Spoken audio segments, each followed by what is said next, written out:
As Ajay said, I have been working on the iconic trees of India for nearly 9 or 10 years now. And I made a list of some 300 potential such trees. And finally, uh, culled it down to 75 trees for my book. And this book, The Iconic Trees of India, has been recently, this September, has been launched by Rolly Books. Today, I'm going to give you a brief background about trees in general, and I'll define what I mean by iconic trees, and then what kind of iconic trees are we talking about? And then I'll give you some examples of iconic trees which have influenced our history, culture, religion, our science, and so on and so forth. So without further ado, I would like to start with my slides. This talk is titled as Living Monuments, Iconic Trees of India. And this picture here is a painting by the Gond tribe of Madhya Pradesh of how they look at nature as a whole, including trees, birds, and animals, and so on and so forth. To start with, as I said, I'll give you a little background about trees. As per 2015 estimates, the Earth had about 3.04 trillion trees. And incidentally, this was 7 times more than the previous estimate of 400 billion. But unfortunately, 15 billion trees are cut down every year. And if this state of affairs continues, by 2050, the world tree number would have fallen to 2 trillion trees. Now, India contributes 35.18 billion of these trees. If you looked at per capita tree number across the world, just to give you some examples, Canada has 10,160 odd trees per person. And look at other countries. Australia has 3,200 and odd 66 trees. United States has nearly 700 trees per person. France, 203. Even Ethiopia has 143 trees. China has 130. UK, 47. And India, a measly 28 trees per person. And the world average is 422 trees for every human being. I don't have to remind this audience that trees are vital from ecological, economic, and cultural perspectives. They are sources of food, fiber, timber, and drugs. They combat climate change, clean up our air, shield us from UV light, cool our towns and cities, conserve water, mitigate pollution, soil erosion, and they provide canopies and habitats for wildlife. They mark seasons, they beautify spaces, lend scenic and aesthetic value, increase the worth of property. And just think of the basic biological phenomena we could understand through the study of trees. Just look at the whole issue of conducting water to heights. There are trees which are the heights of 13, 14 tiered apartments. And the tree conducts water to the very tip noiselessly, efficiently, and absolutely quietly without making any fuss about it. Just look at the longevity. Some trees can survive for hundreds of years and some for thousands of years. And look at what we could learn about longevity as a basic phenomena by the study of trees. These are just two examples, but there are many others we could learn about. In fact, older and larger trees are even more important because they sequester disproportionately large amounts of carbon dioxide compared to smaller ones. And such trees are also proxies for past climates. They keep living records of our environmental history. They are important historical and cultural assets, and they are focal points for local traditions. And evidence of long relationships between people and places These are full of memories, events, emotions, and myths. Another reason why such trees are important. They also act as magnets for tourists and pilgrims. In fact, we could have tree tourism because there are so many interesting trees across the length and breadth of this country that one could build tree tourism around those. So at least some of the developed economies show great interest in exceptional trees. And such exceptional trees are known by several names. They may be called heritage trees, iconic trees, legacy trees, champion trees, and many other names. If you look at the literature, you will find 60 such names appended to them. And I have chosen to call these iconic trees. And interest in such trees is fueled through attractive books, citizen science projects, which are funded by citizens across, or involvements of the citizens across the countries. For example, people keep champion tree listings and they arrange for canopy walks. They arrange ecotourism.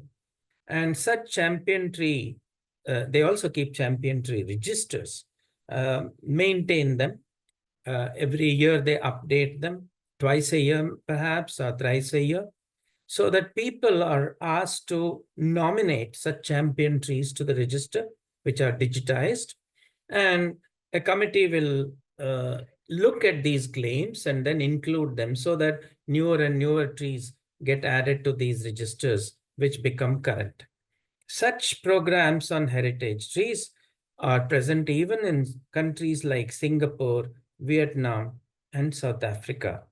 Unfortunately, India does not have meticulous records of such remarkable trees at all. Sure enough, we have people writing about tree species associated with gods, saints, gurus, etc. However, people normally don't look at individual tree champions. People look at mango as a species or banyan as a species. To me, no two trees are alike. Every tree has an individuality or, quote, unquote, a personality. And if you looked at each tree's history or each tree's speciality, you will find something to write about. And certain trees attract tourists and pilgrims. For example, I'm sure many of you have heard of the Bodhi tree in Bodh Gaya, which is of religious importance both to Buddhists and Hindus. And maybe you have heard of the great banyan tree in Kolkata, which is supposed to be very big. There are 3-4 such trees across India. But if I asked a section of viewers here, I don't know how many other iconic trees you could actually count on your fingers. And unfortunately, therefore, many of these are very poorly known outside the village or region or state, and certainly not at the national level. There are also competing claims for the largest or the oldest without any scientific validation in our country. The normal thing, if you go somewhere and ask somebody, what's the age of this tree? They'll say, sir, 5,000 saal to hoga. Because they're just guessing wildly. And no scientific studies are available on many of these trees. And these are mainly conducted in the domain of the internet or newspapers, and there are no backup scientific data on most of these. Unfortunately, agriculture, deforestation, urbanization, and climate change are already taking a heavy toll on our trees. And I could give you so many examples, including those in your own city, other states, where trees are the first victims of development projects, whether it is metro, whether it is road widening, whether it is agriculture or whatever. So when we don't have monitoring information on any of our trees, iconic trees, there is no monitoring, needless to say. It has now been a recent paper, which was published in the prestigious journal Nature, found that 11% of our large trees in our farmlands have disappeared over the decade between 2010 and 2018. And between 2018 and 22, more than 5 million large farmland trees have also vanished. So why is this so? Partly altered cultivation practices. Earlier, people used to think it is good to plant trees in our agriculture farms. Now they think it will reduce crop productivity.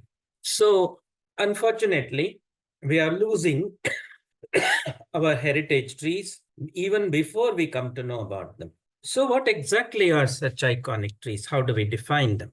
So, iconic trees are certain individual trees, not the whole species, that assume cultural, religious, historical, or other significance and are inseparable components of our national heritage.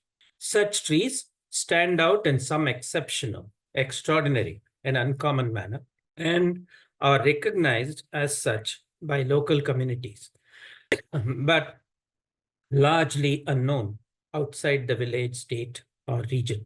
However, wherever they are, they fill you with awe, they might inspire you, they may strike you, you may be struck with wonder, you may become speechless, but certainly you can't ignore an iconic tree or be indifferent to them.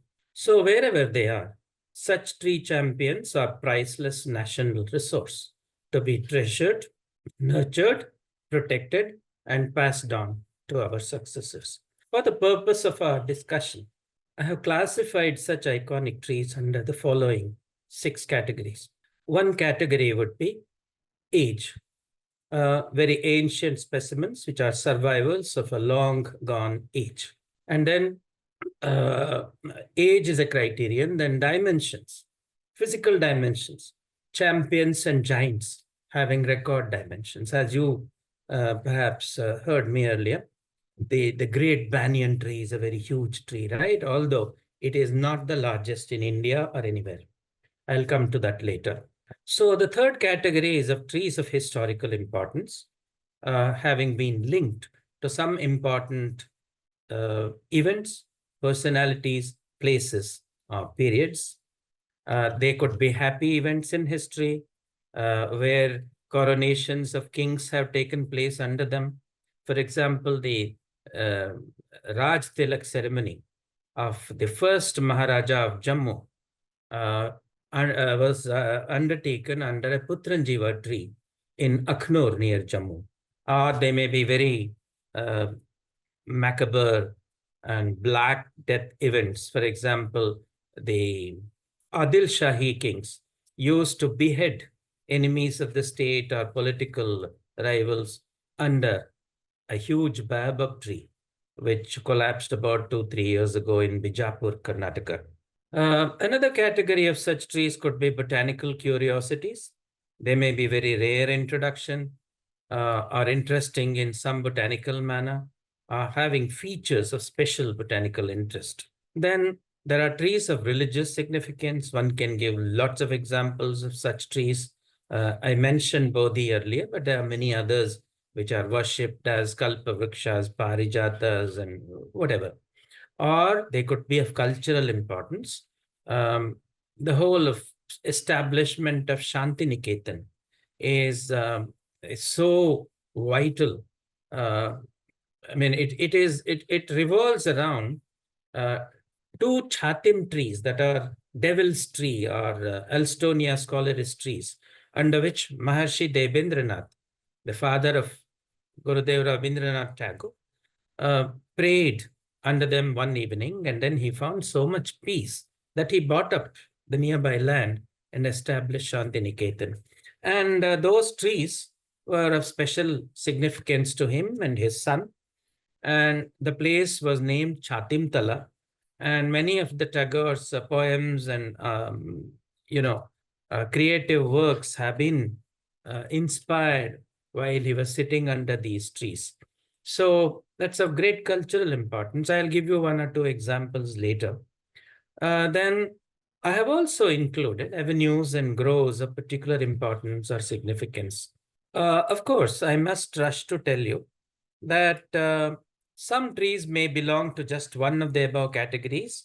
Others may fit into more than one category, because if a tree is very large or very tall, it may also be religious. It may also be culturally important. It may be also be something else.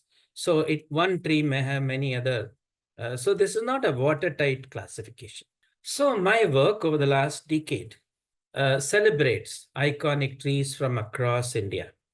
And as I said, early on, I decided that I will not write about any tree without actually visiting them in their original habitat and the communities in which they are embedded. So from an original list of some 300 trees, I selected finally 75 living trees, chosen from a working list, as I said, and from all over India. These include gnarled, age-wizened patriarchs, those that remind us of historic events or personalities, gentle, wish-fulfilling giants, those that bring back memories of gory deaths and black punishments, and many others. So, as I said, I have seen every one of these trees, barring three, which I have said in my book, personally.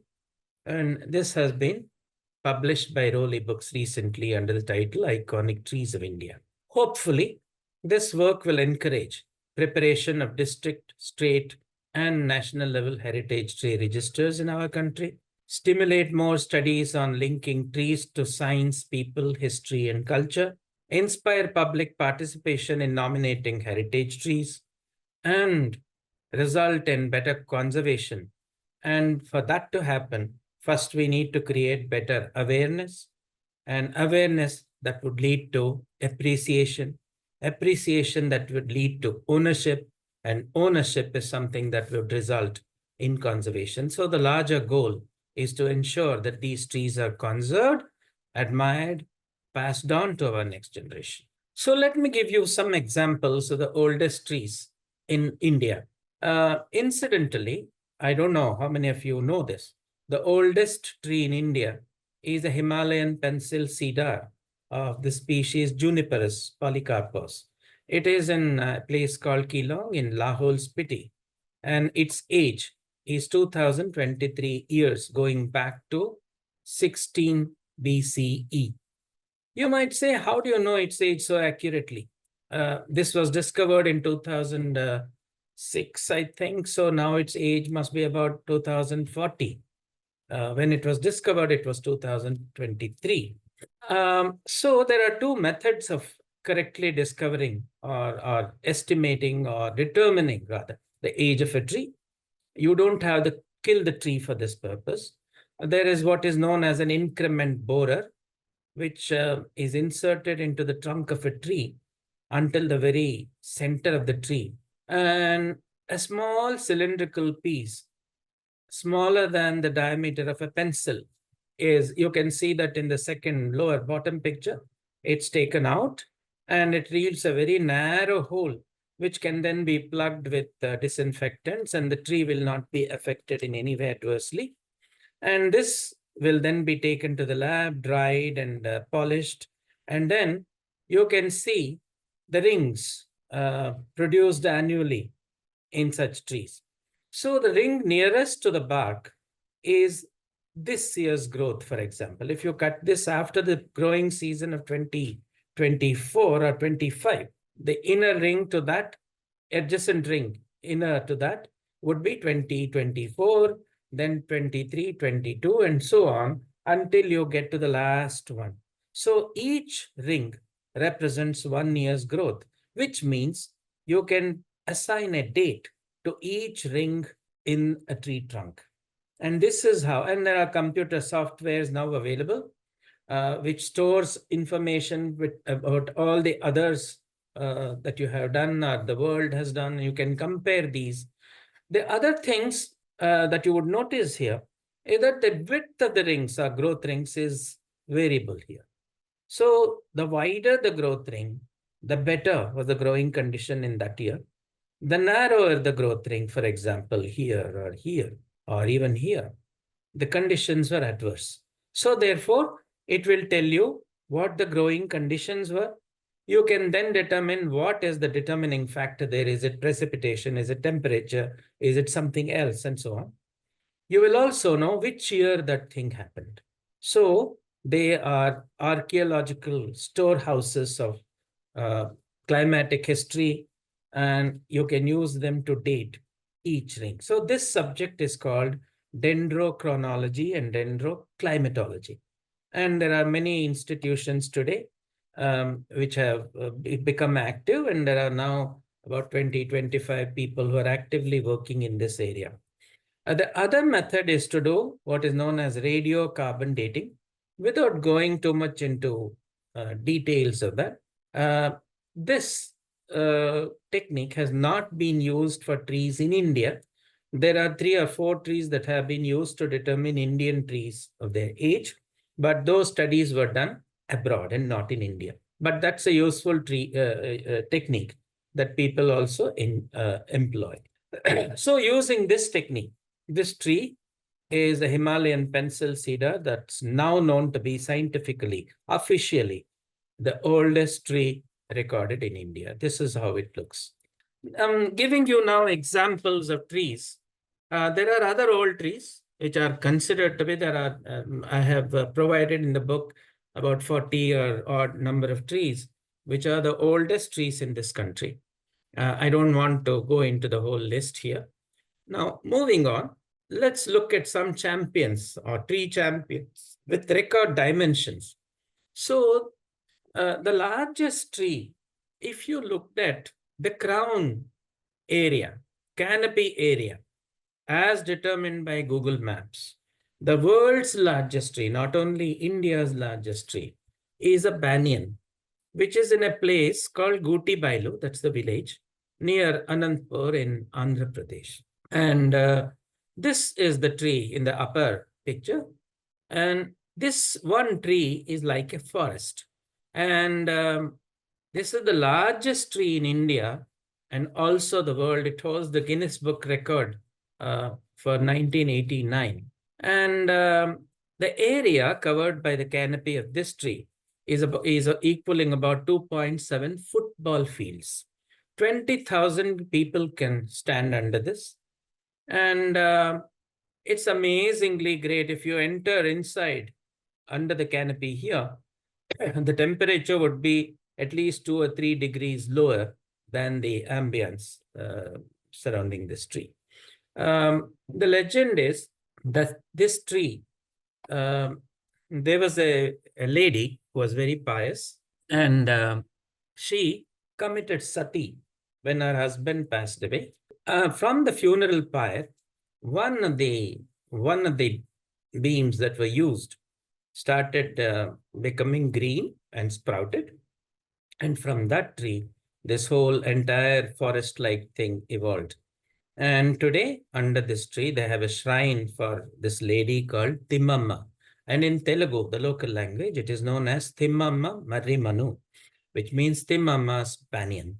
So this is still there. This is the world's largest tree and India's largest tree. And the great banyan tree in Kolkata is the 4th in this list. The second largest banyan in India and the world is near Bharuch in Gujarat. And there are many other trees that are large, but nowhere near this tree. Now, moving on to trees of historical significance, I'll give you, I think, 2 examples here. One is located in Mumbai, today's Mumbai, and that is an example of a tree planted by a historical personality, David Livingstone, the Scottish,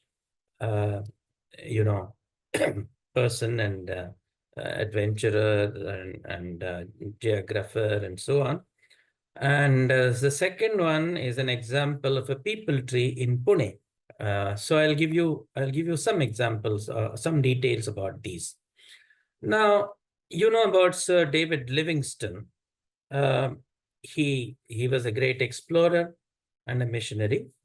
And he is supposed to have planted 2 mahogany trees in the fort area, which is close to where our, as you heard, the Khaki doors office is. That, in fact, is the oldest part of Mumbai of today. And it is the commercial and artistic hub of the whole city. And in fact, this road, which was earlier called Rampart Row, is now called K. Dubash Road. And at one end of this road, near Salim Ali Chowk, there is one mahogany tree here. And the other tree is, if you go down this road, at the end of this, near the Kala Goda statue, there is another mahogany tree. And both these trees are very sorry looking today because they have been, cut at various places. The branches have been trimmed off so as not to damage the buildings near which they stand. In fact, mahogany comes from Central and South America, and in their native habitat, they grow huge to 45 meters in height, and they are very popular across the world as avenue trees. And of course, this is apart from their use of wood for furniture. But here, these trees have been so mutilated, I should say, and you feel sorry for them.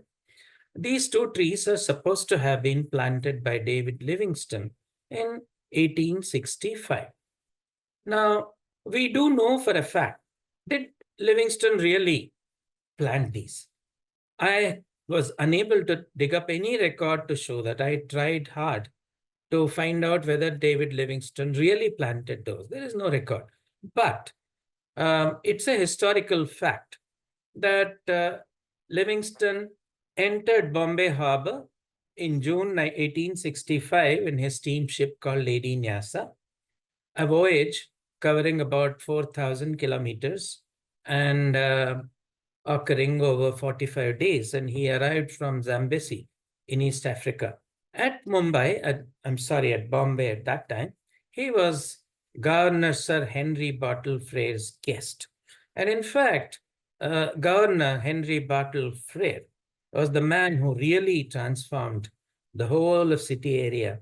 And anybody would tell you that before that, in fact, he himself said that Bombay was a characterless city because there are no features of any interest before his time. He was a governor for 5 years and he totally transformed it with beautiful buildings and architectural styles that you see today.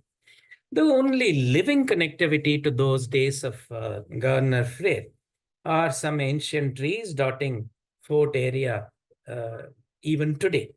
And among those are these two mahogany trees.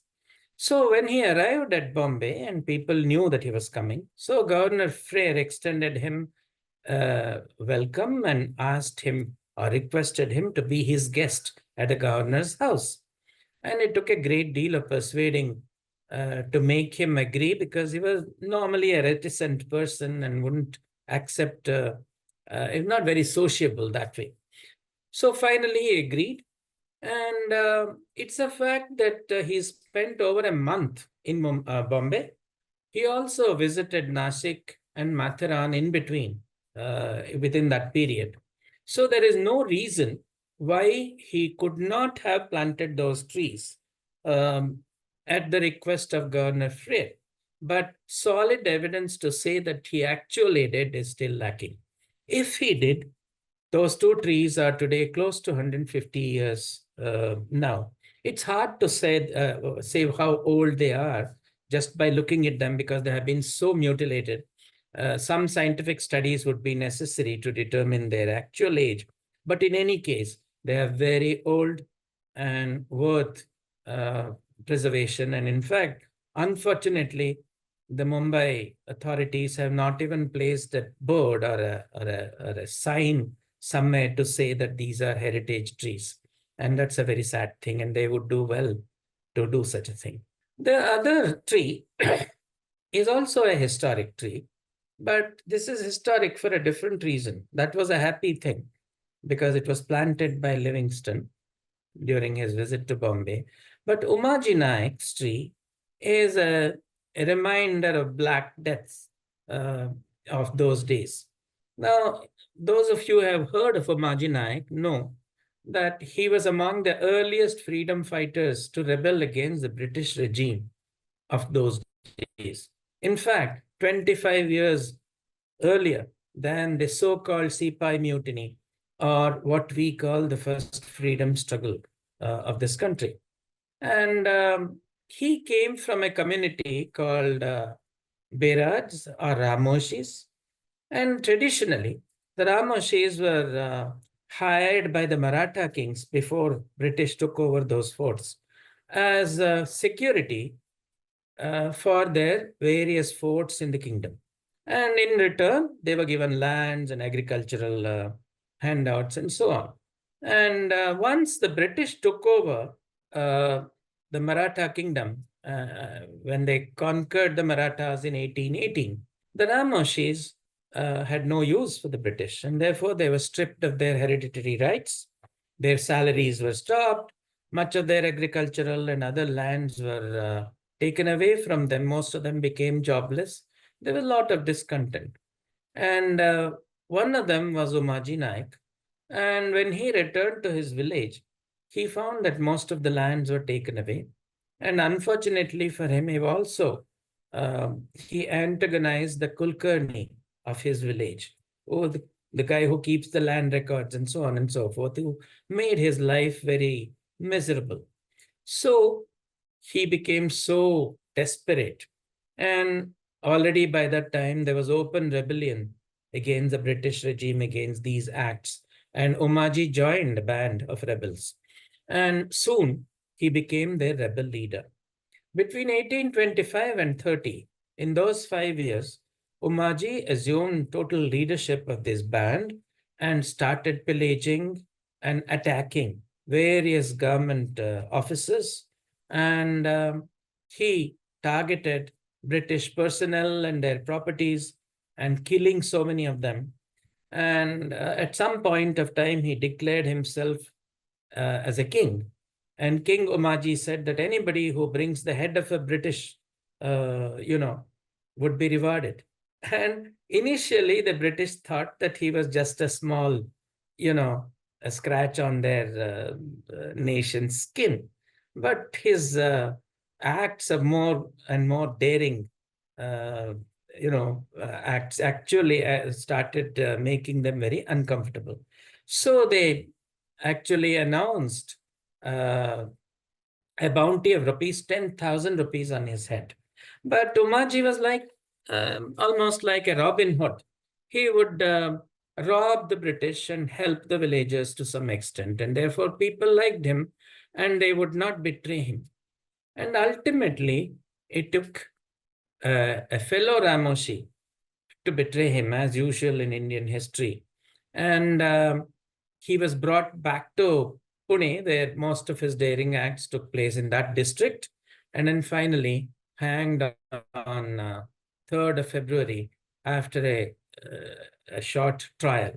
And today, where he was hanged, there is a jail there. And that jail is not functioning, but there is a police station which is still there. And outside the jail, there is this tree, a peepal tree. After he was hanged to death, his dead body was suspended from this peepal tree here for 3 days, so as to strike terror among the people of Pune and to tell them that those who cross the British will meet the same end. So this is a normal thing. This was a normal thing for the British to make sure that people gathered at public hangings, and they were compelled to, in fact, come and witness public hangings so that people come to know what would be their fate if they indulged in such acts. So this is the tree here, which is still a witness to this historical event. Today, of course, there is a building along with the jail. There is a small 2-storied building where his trial took place. And there is a Ramoshi community which is trying and lobbying to convert all this into a monument in memory of the daring acts of bravery and rebellion of Umaji Naik and his band of followers. It's a grim reminder of how costly the fight for independence is. There are trees of cultural and religious significance, and I mentioned some earlier, but just now I'll mention a tree which is of great cultural importance to the Nagas. You know, there is a white fig tree, which is called botanically Ficus virens, uh, which is of great significance to the Nagas. It's in a village called Makhel in North Manipur, Senapati district of Manipur. And it is associated with the primeval Naga mother. And in fact, the origin of the entire several tribes of Nagas. And, the origins of Nagas is shrouded in mystery because we don't have written records about them. And there are several uh, theories about where they came from. As per one view, they came from Thailand and Indonesia through Myanmar and assembled in large numbers in a place called Makhel in the northern part of Manipur. And these Nagas would later become Angamis, Chakesang, Lodha, Mao, Tangkol, and many others. At that time, there were no separate tribes. They were just one body of Nagas which came there.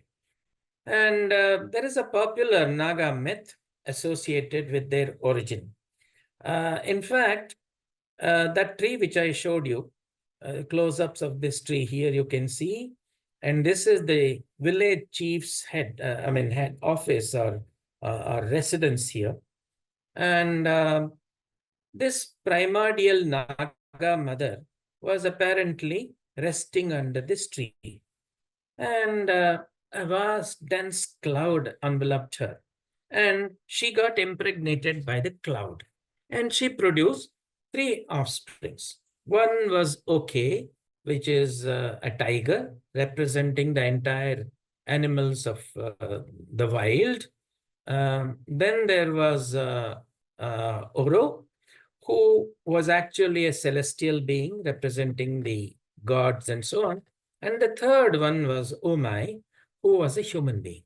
And this is why the Nagas are also referred to as the cloud people because they originated through a cloud. So these people actually, there was a lot of tussle uh, as to who should occupy the land and who should occupy which part of the earth or out of the earth. So basically, this tiger was never friendly to his mother. When she became old, he would always say, when you are old, when you die, I will eat this part of you, I will eat that part of you, and so on. And she was always very uncomfortable with him.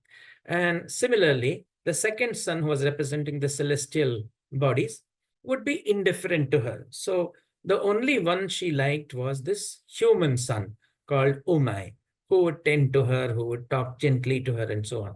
So when she died eventually, there was a tussle between the three sons.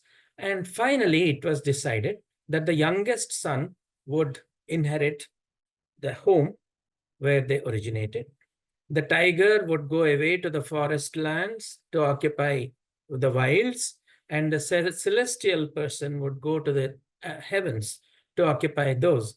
And it is for this reason, even today, among many of the Nagas, the youngest son inherits the property of the mother.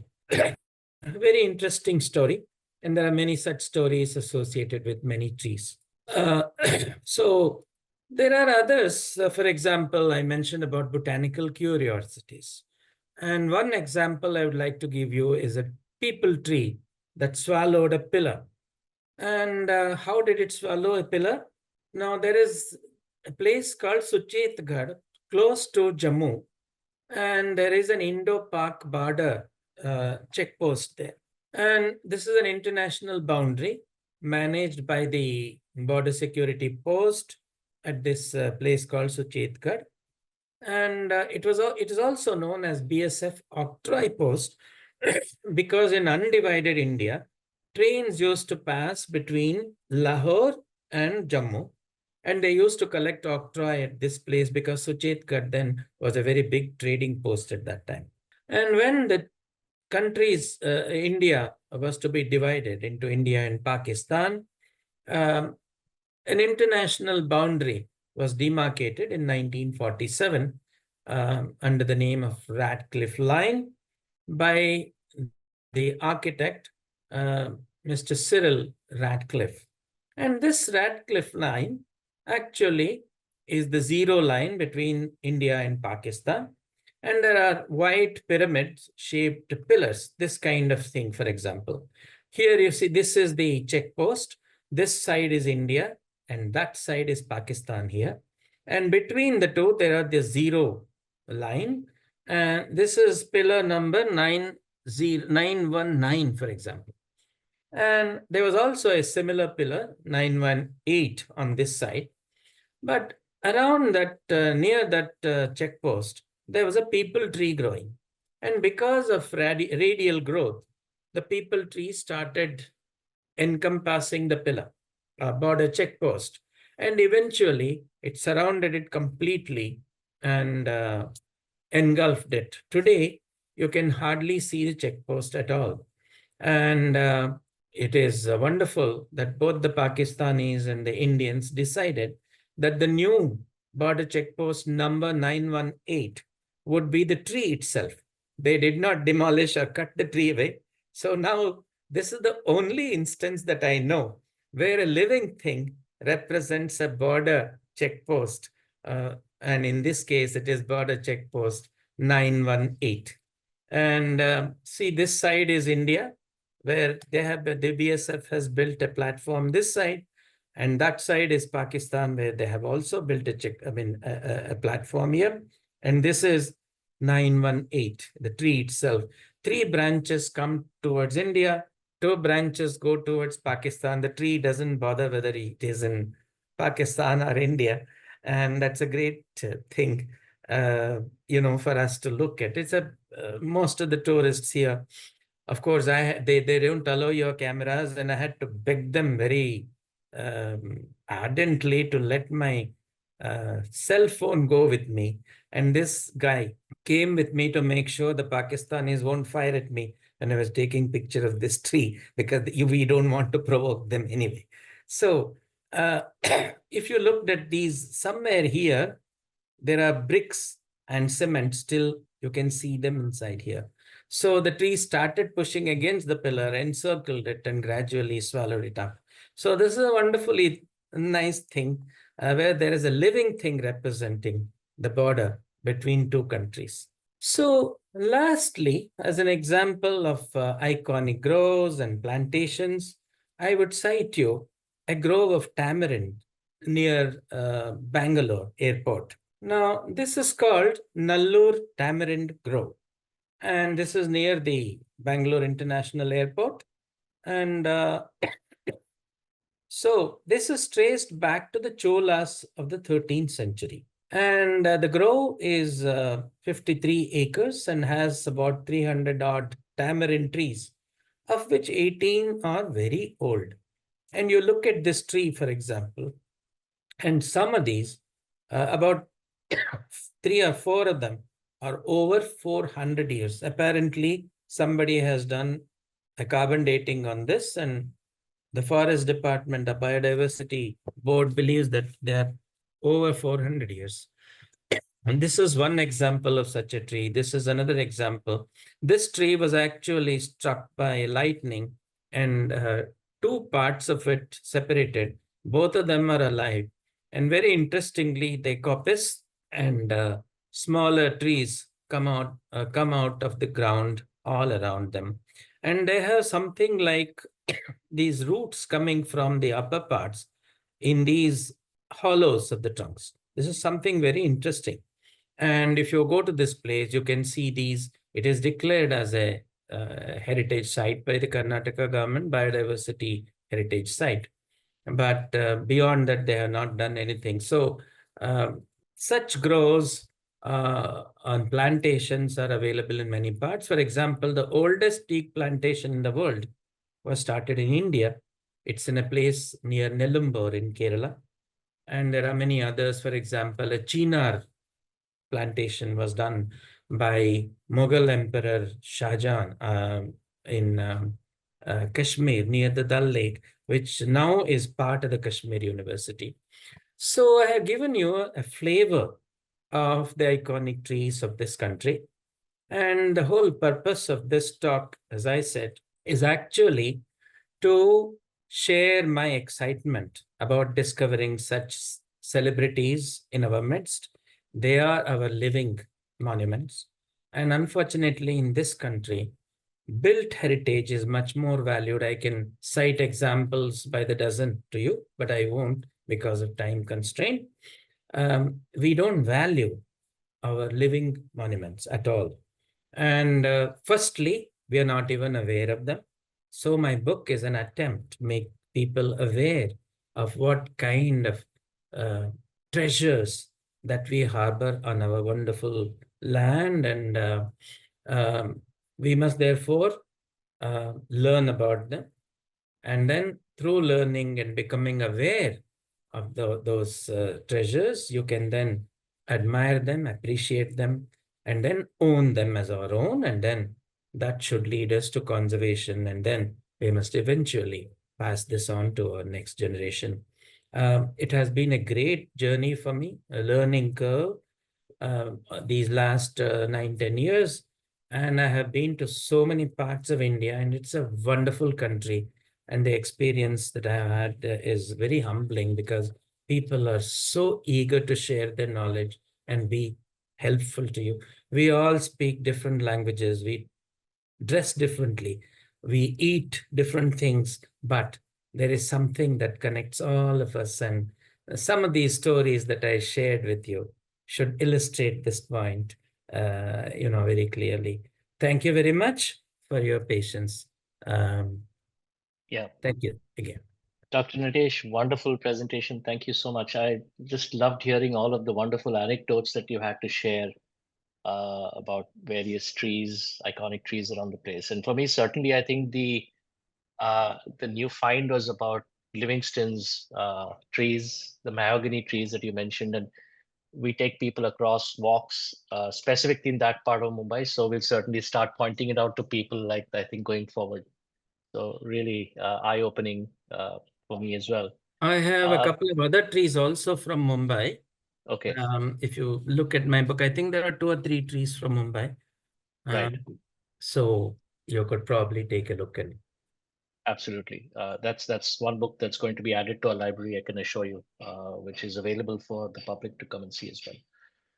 Okay, so my first question is around, you mentioned this right at the outset, which is the lack of a national registry in India for iconic trees.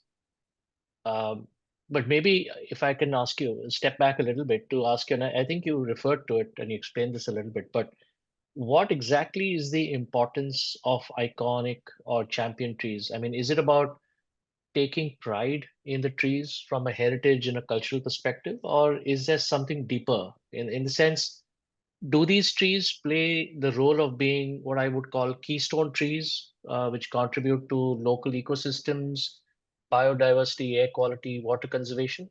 What is it about iconic trees that you think? Uh, why is it that we need to know about iconic trees?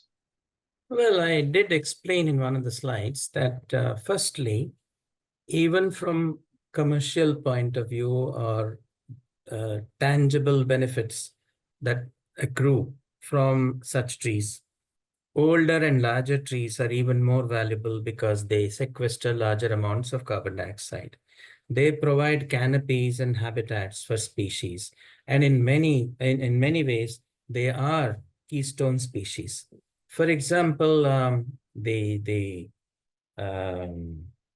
flying Malabar squirrel prefers very large and old tall trees because it hardly ever comes down to the ground except where there is a gap in the canopy. So many of them live in that zone. So they prefer trees that are taller than or the trees which emerge out of the canopy. The same is true of this the great Indian hornbill. Studies in Kerala tiger reserves have shown, for example, that they prefer taller trees for their nesting, uh, those that emerge above the canopies. And therefore, if we cut them down, they're going to, you are going to destroy the habitats and nesting sites of many of these species. There are other examples of how they provide habitats and, this thing. Third or second reason would be that they are cultural assets. Um, you know, they are they're a bridge to our past. I mean, how many of us can hope to survive for, let's say, even 800 years, 100 years? If you live for 100 years, it's a great thing. But there are trees. I gave you the example of this tree, which is 2040 odd years old now today. I mean, just look at that.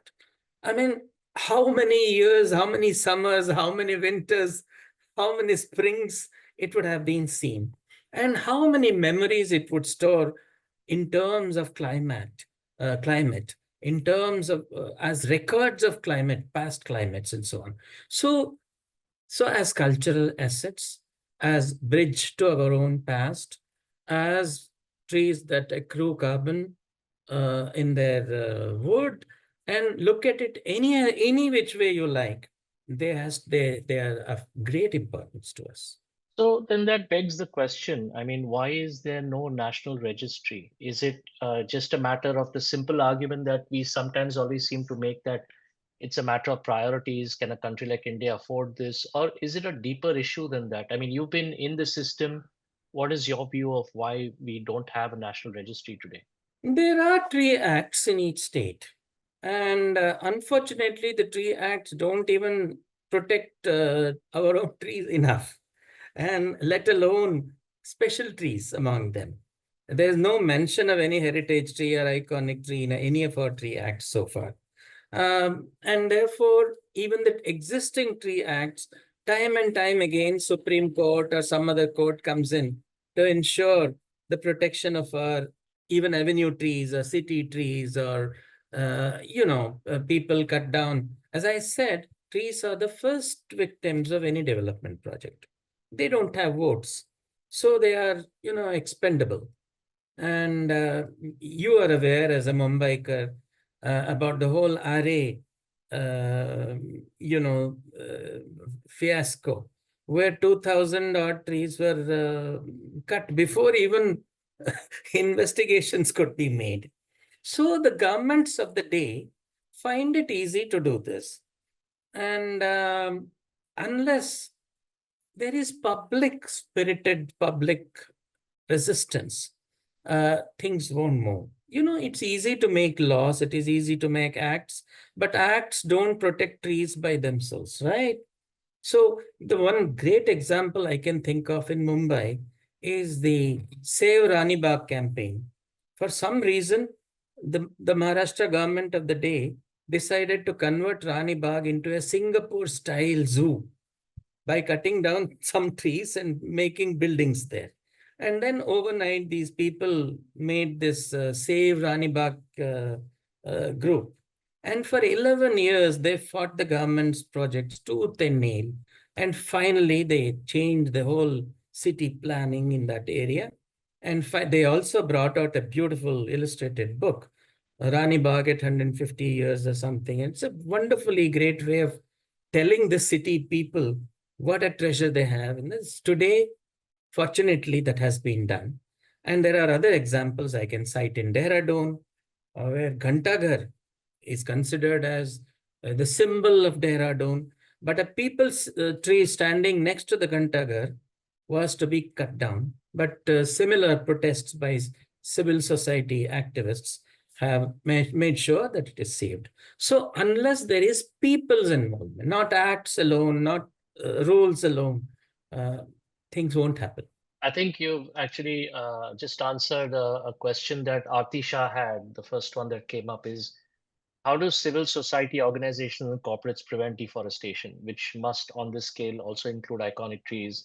And in fact, she sent the link to a very interesting article about a group of 37 retired Indian Forest Service officers who urged, Prime Minister Modi to cancel the proposed 10,000 acre Aravali Safari Park in Haryana, I think arguing that it Yes, I read prioritizes about that tourism in the over newspapers. Yes, conservation. Right. yes. I think so. As you said, I think it's up to each of us and to rally around support for things like this, given that uh, this is not a priority item often for governments. It needs to be a citizens movement, is what I'm hearing from you. Very appropriately put. There's lots of comments, by the way, lots of appreciation for the talk. A lot of people have reached out to me asking how will this recording be available later. So, there's a lot of appreciation, certainly. There's 4 or 5 people who've written to me saying, can this video be accessed after this meeting? And I've said, yes, it's on YouTube under Khaki Lab. The handle is called Khaki Lab. So come on to YouTube, Khaki Lab, and this talk as well will be uploaded soon. So another question here from, it says Jyoti Kerkar. How did you arrive at the categories to know uh, iconic trees? Is this your categorization? And by the way, thank you for a lovely, knowledgeable talk, she says. Well, the question perhaps would be from a list of 300, how did I narrow it down to 75 is probably what somebody is asking me Right. within these categories anyway. So I used 3 or 4 criteria. One is the tree should be truly iconic in some way, whether historical, whether size, whether it is age, whether it is culture, whether some significance. Secondly, it should have a great story, right? Every tree that I have written about has a great story behind it. And thirdly, I must give a biological diversity of species to represent in my book. If I give you 50 banyans, it won't look good. If I have 25 mango species, it won't look good. So I try to ensure that I have species diversity. And lastly, I also was very conscious of geographical distribution of these trees. So I must give representation to, um, there are stories from various parts of India, and these stories should find voices and resonance with people, and they deserve to be known. There are pockets of India where I have not been able to go, but hopefully I will still be able to go, because writing a book is not an end in itself. Learning is never ending. So hopefully I could bring out another one and include many more states and many more species that are not represented here. Certainly look forward to that. So Manisha says, thank you so much for sharing these beautiful stories. Um, Samita, Sarmita Dey says, thank you, sir. Such an enlightening discussion on our living monuments. Somebody said, called Zoom user says, thank you, wonderful talk. Thank you, very informative talk. Padma Perez has a question. Thank you for these beautiful stories on trees, sir.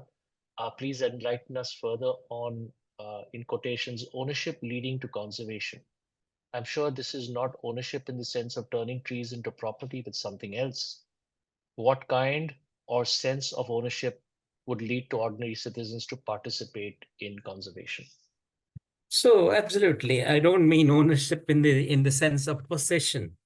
When I say ownership, until people own something as their, they must internalize the importance of these trees. And until that happens, they won't, think of them as an extended family. And in fact, our scriptures, Vedas, Puranas, Upanishads are all full of praise for trees and how the world is a whole connected one entity. And when I say ownership, I mean that kind of ownership, being part of that whole universe. And therefore, you feel part of that, and therefore, you must protect it because it is one of your own. And that's ownership. And then once that happens, that leads to, protection, conservation, and eventual passing the same thing on to the next generation for admiration, enjoyment, and nurture. Um, Sarmita Dey makes a comment. These trees are of historic importance, making them iconic. Would love to visit and see some of them.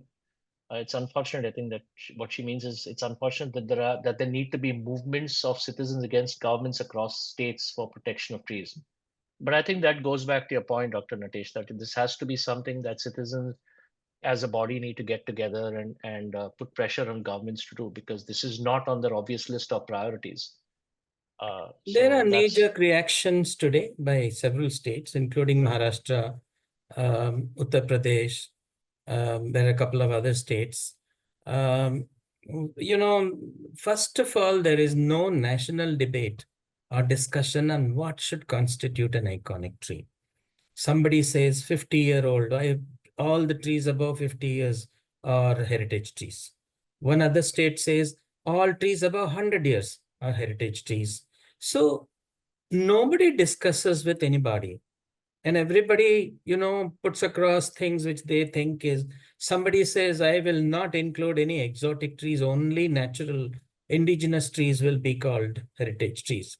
I mean, if just for argument, if there's a baobab tree which is standing here for 800 years, there are two such trees in Uttar Pradesh, one in Allahabad near the Sangam, and another one in Barabanki district, Kintur, which are both proven to be 800 years old, the oldest baobabs outside of Africa. Now, they are not indigenous trees. It is proven now through DNA fingerprinting that they all are derived genetically from the East Coast or West Coast or central part of Africa. Now, one of them is worshipped as a parijata. The other one is considered to have been planted by a Sufi saint. Both of them are venerated. Now, just because they're not indigenous as individual trees, I'm not speaking of adventitious species which have come and invade, our local forests and so on. These are individuals standing there. Should they not be considered iconic? How would you say you exclude them? I don't know many trees which could reach 800 years old. There are, of course, there are trees which are 2000 years old, 1200 years old, and so on. But 800 is nothing to sneeze at. Please. So, should we not have a national level debate, discussion, involve all stakeholders in the discussion? You can't, four people cannot sit down and say, oh, I will give an award for people who nominate indigenous trees, which are 100 years old or 50 years old or 80. Oh, there is ad hocism, right?